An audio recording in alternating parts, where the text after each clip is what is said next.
Alright, today we are building for the hermits of Planet Zoo. We are going to be building a platypus habitat. And I am going to see how long I can avoid talking about the multitude of the word platypus because it kinda freaks me out. Anyways, hey everyone, my name is Poisonblade. I hope all of you are doing well today. And before we actually get started with today's video, don't forget to hit the like button because it does help out a lot. And don't forget to hit the subscribe button if you want to see more of this weirdo. Anyways, let's get started with the platypus habitat. So before we actually get started with the platypus habitat, I want to first ask you guys which animal are you guys most excited for when it comes to the wetlands pack. Of course, when you look at this video, you can already tell that I was most excited for the platypus because like a platypus is just a weird animal. Like it's an amalgamation of all things. Like just look at the platypus. Like it has the beak of a duck. It has the tail of somewhat like a beaver. It has the webbed feet, which I think the back legs of a platypus actually have like a claw that's venomous because that makes sense. That's complete logic for the platypus to also have venom. And then they also lay eggs. Yeah, platypus is just a weird amalgamation of weird stuff just thrown together and I love them. Then to also find out that they are basically hermits and shy away from any kind of human interaction, I love them. And then when it came to the wetlands pack, like most people were like, yay, the capybaras, and I was just like, I mean, they are lovable assholes. Like, when I think of a capybara and set them in like a story where they get dog as such, because that's how my brain works, I just set them in these weird scenarios. But when I think of a capybara, in a story, like a capybara would be that prick. They would be the condescending asshole, tearing down the hero, just constantly being rude to them. But then at the end, they are revealed to be the biggest supporters of the hero, and they're shown to be like, oh yeah, they are an asshole, but they are a lovable asshole. And that's what I think of when I think of the capybaras. Then we finally also got a bird with a crane, and I did some research into the bird and I really want to build for it now. And that's all I'm going to say about it, because the other big thing was, well, not big thing, it's a small thing, but it's adorable because the small-clawed Asian otter. That's Planet Zoo's cinnamon bun. It needs to be protected at all time. If ever any harm befalls any small-clawed otter, we will find you and we will hurt you, because no harm is allowed to come to those adorable poof balls of just cuteness. Like even my heart was just like, alright, I'm crying because this animal is so adorable. And that says a lot coming from the guy who didn't cry at the Lion King, or any, well, most animal deaths in movies didn't bother me. When it comes to the Lion King, the excuse that I have is I, as a small child, already knew that it was an animation, so it was not a real animal dying. But then also in other movies where there is actually like a real animal dying, I also didn't cry. I might just be a psychopath. I wanted to say the cinnamon buns, but well, also cinnamon buns need to be protected because they're delicious. But the small-clawed Asian otters, I want to also build for them. Then we have the water buffaloes, the speckled caiman. I'm just going to say speckled. I think the word has now lost all meaning for it. Like if you say a word 3 times, it completely just goes poof into a cloud of smoke and your brain just short circuits. But yeah, the chomp chomp, because I'm not going to think about like, oh, is it a crocodile or an alligator or something else, because I find it more fun to say chomp chomp, and I'm not wrong because all of them go chomp on things. We have the chomp chomps, we have the Nile leche, I think it's called, or the Nile leche, I don't know. It sounds like an exotic drink. It sounds like a drink that you get at like a high-end bar that you pay way too much for and barely has any alcohol in it. And it might taste okay. It's like you're definitely disappointed by the drink afterwards. Like that's what I think of when I think Nile leche. Anyway, let's move on from that, but yeah, let me know down below in the comments what animal you guys are most excited for when it comes to the wetlands pack. Of course, as I said before, for me it was the platypus, and now I should probably also talk about what we're building today, because I've been speaking about 5 minutes now about the wetlands pack and all of the weird scenarios that I put the animals in. So to start off, I don't actually have access to the platypus. I don't have early access, so there's no NDA that I'm breaking. I'm purely basing this habitat off of information that I found online. Of course, starting off with Wikipedia, because everybody starts their essays or research by going on Wikipedia. If you don't, you're lying. And I know, because we all have done it. We started on Wikipedia, then we heard like, oh, Wikipedia is not a credible like site because everybody can add to it. So then you move into like the references section for any Wikipedia article and you go from there, or you go further than the first page of Google search results. But yeah, when it came to this platypus habitat, I did the same as I did with the badger habitat. Which is basically, I don't have access to the actual official Planet Zoo animal, so I'm going to base the entire habitat off of research that I have done online from animal welfare and conservation sites to try and figure out, oh, what's the natural habitat for a platypus? What's like the range that their habitat is, like how big do they want their habitats, what are like some key factors in their habitat. And when it came to the platypus, it was interesting basically how I tackled what I found, because the first thing that we need to talk about is waterfalls. What I found was basically, the natural home for a platypus is like a creek or a river or a lake. So basically every inland body of water. I picked a creek because it was more interesting to me. I've already done a lake.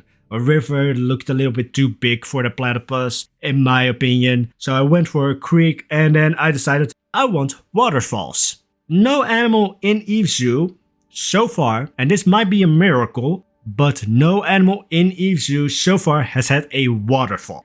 I know Aston is crying right now. There are waterfalls in Eve Zoo. I mean, my last video with the staff building, which as a good YouTuber I should link somewhere up in this video, but I will most likely forget. There are waterfalls in Eve Zoo. The staff building in the last video had a waterfall. The boar and hedgehog habitat, while not having a waterfall in the actual habitat, the structure next to it had a waterfall, or actually had two waterfalls. But no animal actually had a waterfall in their habitat. And you know what I did with the platypus habitat? It would be normal to put in like, no animal has a waterfall yet, so let's put one waterfall into the platypus habitat. Yeah, you definitely haven't been watching my videos then, because I don't know what the meaning of the word excessive is. Because I put not one waterfall in it, but 3.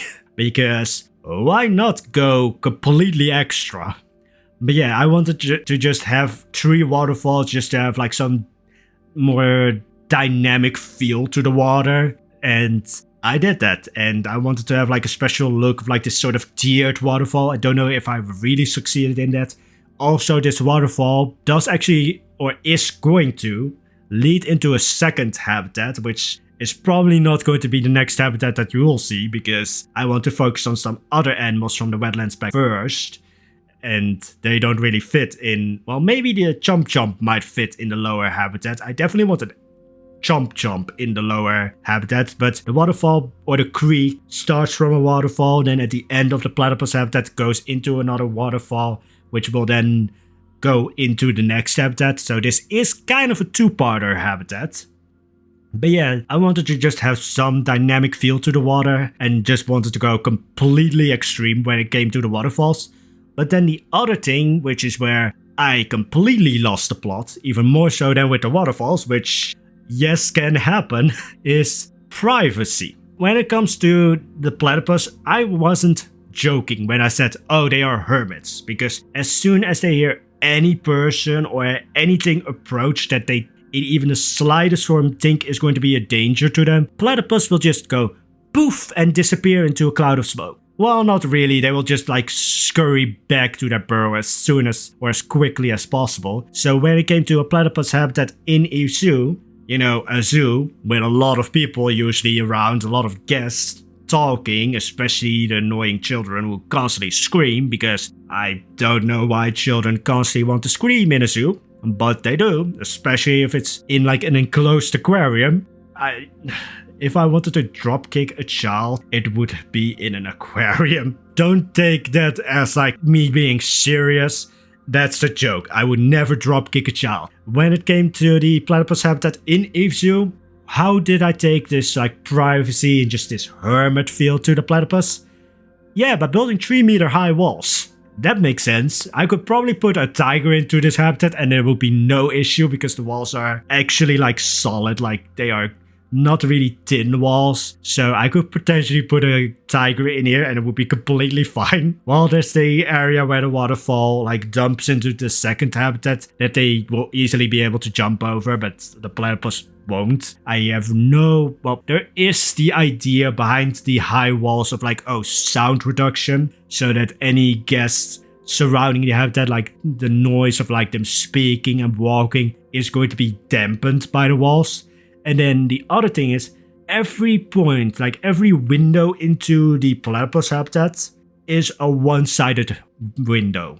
So that the platypus at no point will actually see the guests. He might see like the vet coming in or the keeper come in, but those are the only humans that they will probably see. So yes, my way of securing privacy for the platypus is just put them in prison, basically. But then the other thing when it came to the platypus habitat is, well, nature. Because I wanted it to look kind of natural. I saw some images online of like, oh, creeks.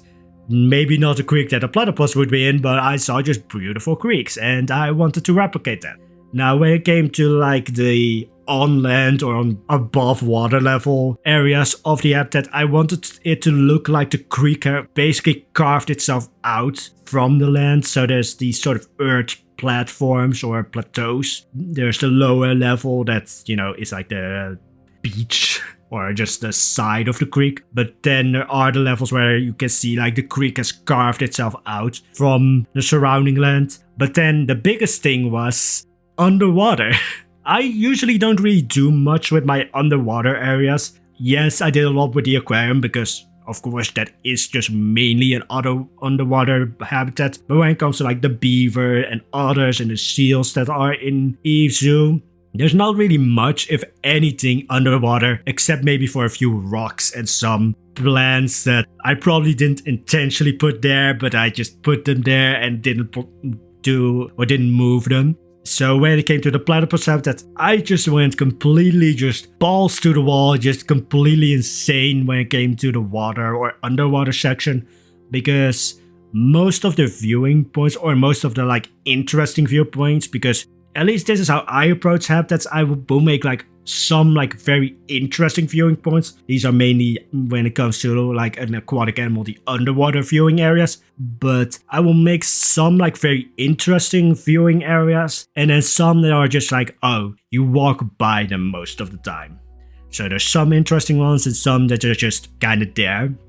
So when it came to the platypus, I mean, it's a new animal. I wanted to do it justice, but I also wanted to go just completely just extreme and extra when it came to the underwater sections. So I wanted it to really look, you know, when you step into a creek and it's like that sort of slimy, slippery feel of like the plants that are growing in the water. I wanted to have that. I wanted to have a sort of natural looking creek or river vibe. So it's nothing like the aquarium where it's like oceanic type of water or underwater areas. It's really just like creek. And then the other thing, because there's a final thing that I wanted to talk about when it came to the platypus habitat, is marketing.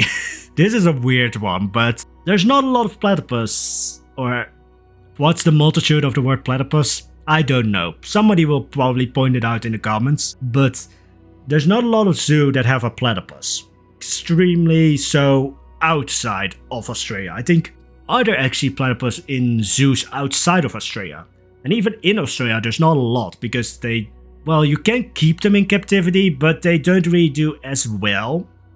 Especially when it comes on like the breeding front. Like when it comes to platypus babies being born in zoos, that's like there's a handful of zoos at most that have achieved that. So when it came to Eve Zoo, which is a very like upscale, like no budget zoo, like I can do whatever I want in Eve Zoo. I don't have to care about like, oh, is this realistically within the budget of a zoo this size? Nope, Eve Zoo is just like, it has an unlimited budget. So what I thought of when it came to Eve Zoo is, first of all, they are going to plaster the platypus or them having a platypus everywhere. Like it will be on the flyers, the flags, on the website, it will just be everywhere. Kind of the same idea as most zoos do with giant pandas, where if they have a giant panda, you will know about it. It will be on the website, it will be in the advertisements. Of course, Eve Zoo is eventually probably going to have a giant panda as well, but when it came to the platypus, it was just like, they are going to advertise the shit out of this animal. Especially, like, they are going to try and make it as natural of a habitat as possible because they want to really achieve that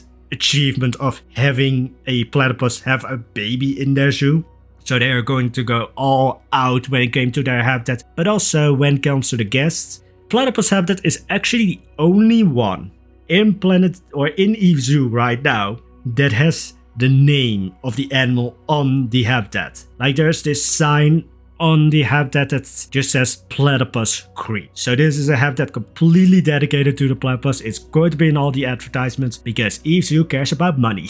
Anyway, so yeah, that's the entire idea of the platypus habitat that I built. Again, I don't have access to the platypus right now. It's just based purely off of research of animal welfare and conservation sites that I found online, of course Wikipedia and such. And I'm going to see if what I've built today that's completely based on that knowledge is going to work with the Planet Zoo platypus. Although there might be some things when it comes to movement. I hope that they are actually able to get into the water. But anyways, that's going to be it for today's video. So again, let me know down below in the comments what animal you are most excited for when it comes to the wetlands pack. As you could see by this video, it's the platypus for me. And I don't know what animal we are going to build for next when it comes to Eve Zoo, because there are some contenders who are like, I want to build for this animal right now. But anyways, again, that was it for today's video. I hope you enjoyed it. If you did, don't forget to hit the like button because it does help out a lot when it comes to this weird mystical algorithm. And then there's the subscribe button if you want to see more. There's the notification button, but before that one starts working, I will be less insane. Anyways, have a wonderful day, guys. Bye bye.